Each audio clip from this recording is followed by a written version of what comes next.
Hello and welcome to ILTV's Israel Daily. I'm Aaron Porras, and coming up in today's newscast, Israeli Defense Minister Benny Gantz exposing a number of Iranian military installations hidden in plain view in Syria.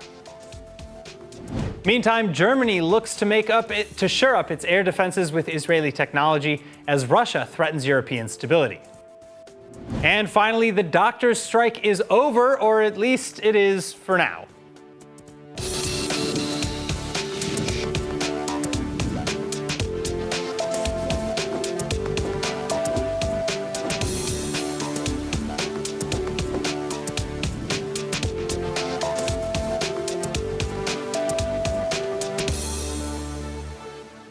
Yet another example of Iranian malfeasance in the region now exposed. Israeli Defense Minister Benny Gantz revealing at least 10 Iranian military facilities in Syria that are used to produce weapons for proxy terror groups.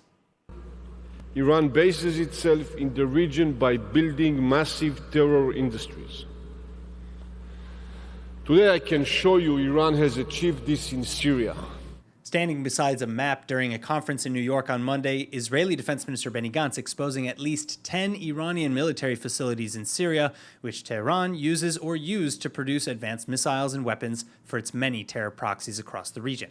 And many of the sites situated in the Meisaf region affiliated with the Syrian Scientific Studies and Research Center, aka the CERS, used to produce advanced missiles, sites that Israel has also repeatedly targeted for destruction. Iran transformed Syrians into production facilities for mid- and long-range precise missiles and weapons provided to Hezbollah and Iranian proxies. In other words, it became yet another Iranian front, a factory for advanced strategic weapons. Additionally, Gantz explaining that Iran working on similar weapons manufacturing sites in Lebanon and in Yemen, and that Tehran piecing all of their technological development across the region towards their goal of acquiring a nuclear bomb. In fact, the defense minister asserting that Tehran is capable of enriching enough fissile material for 3 nuclear bombs within weeks. Neither Iran nor Syria commenting on such assertions. Meantime, all this as JCPOA nuclear talks continuing to devolve. Germany, France, the UK, and the United States all saying that an agreement in the near term is unlikely, and that Iran seemingly unwilling or unable to do what's necessary to reach an accord, namely to answer to the IAEA's probes. This issue is very straightforward. We found traces of uranium in places that were never declared, that were never supposed to have any nuclear activity, and we are asking questions. Explain to me why this is a political use of my authorities. This is what the IAEA is supposed to do. I really hope, that Iran will start cooperating with us as soon as possible. That said, with little hope for reform from the Iranian regime, Israeli officials maintaining the right to act independently, including against Iran's proxies as well as their handlers. הפעלת כוח כנגד ישראל או ישראלים, באופן ישיר מאיראן או באמצעות שלוחים, הפרוקסי. תיענה בתגובה כואבת למול הגורמים האחראים לכך על אדמת איראן. לא נרדוף אחרי הפרוקסי, נרדוף אחרי האחראים ששיגרו את הפרוקסי, אלו שחימשו אותם, אלו שנתנו להם את הפקודות. וזה יקרה בטהרן, בקרמנשah ובישראל.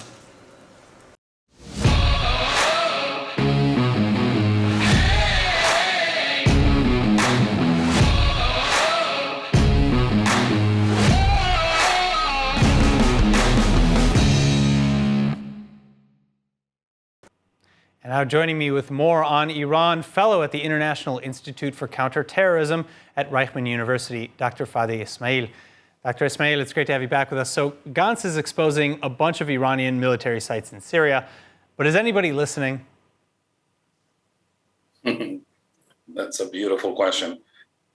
Well, actually, those facilities that he has so-called exposed, they're well known to the professional realm. I mean, they're not even secret, at least from the standpoint of the world. We know about those facilities. Some of them have been targeted in the past via airstrikes. All of them have been targeted in other ways as well. Yes, I mean, if somebody's listening, yeah, everybody who is already persuaded is listening. The question is, are we changing any minds right now? Right. Now, I want to point out something interesting. Notice that in the last few days, or rather last week or so, we're seeing like a blitz, and almost an organized blitz by spokespersons from various entities, various countries, talking exactly about this subject. You just brought the IAEA chief. Right. In Israel, several high-ranking officials, including today, I've seen some statements from an IDF colonel who is in charge of the Iran task force talking about this. We've heard from others as well. There's like a concentrated effort right now by a variety of entities from several countries to talk about Iran. Are we being prepared? Something? Is somebody hinting at something? I don't know. So that really is my next question, actually. Who other than Israel is seemingly willing to do anything about it? Because you have the IAEA, you have Israel, and everybody's talking, but talk is cheap. Oh, yeah. But people are doing things, not only Israel. Not everything is military activity, like straightforward airplanes, attacking sites. There's a lot of activity that can happen in other methods, not only by Israel. We've seen also American involvement and other Western countries in their own way, in their own methods. I don't think anybody in the world is interested in a nuclear Iran led by the Islamic Revolution government, by that mullah regime. Right. The real issue is the regime and the way they think and their goals and their attitudes and hopes for the future. That's the problem, not the Iranian people, nor the country itself. And I don't think anybody in the world is interested in that.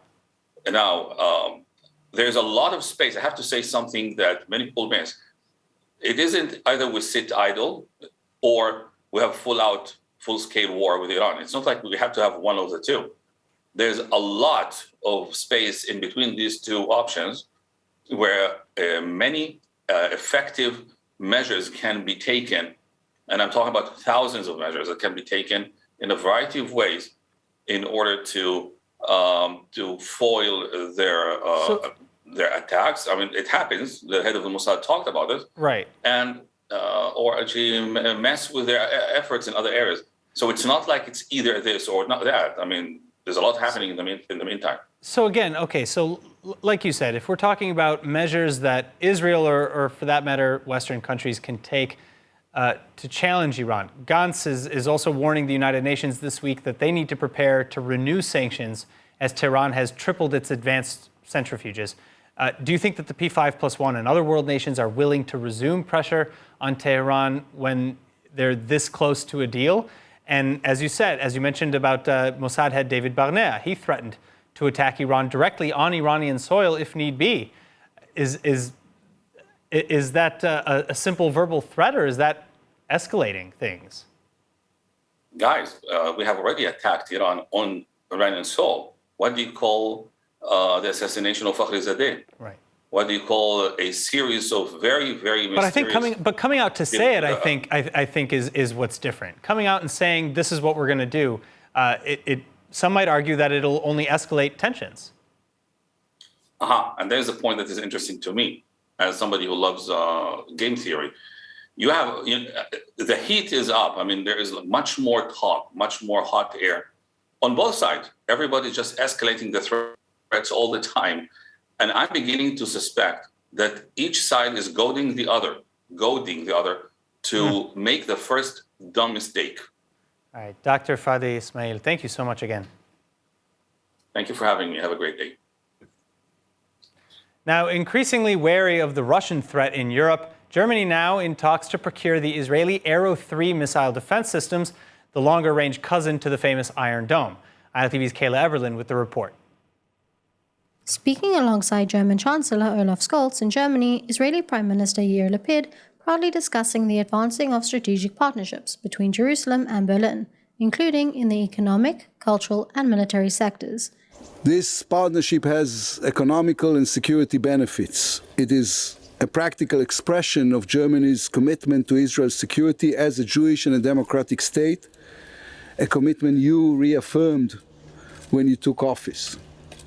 Israel, for its part, will play a role in building Germany's new defense force, mainly in the field of air defense, as you just mentioned.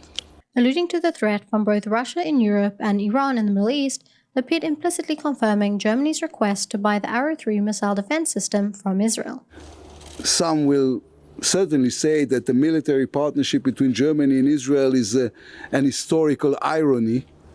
I consider it to be proof that we have drawn the necessary conclusions from the past. To watch full episodes of ILTV's Israel Daily and tons of other content from Israel, visit our website at iltv.tv or download the ILTV Plus app.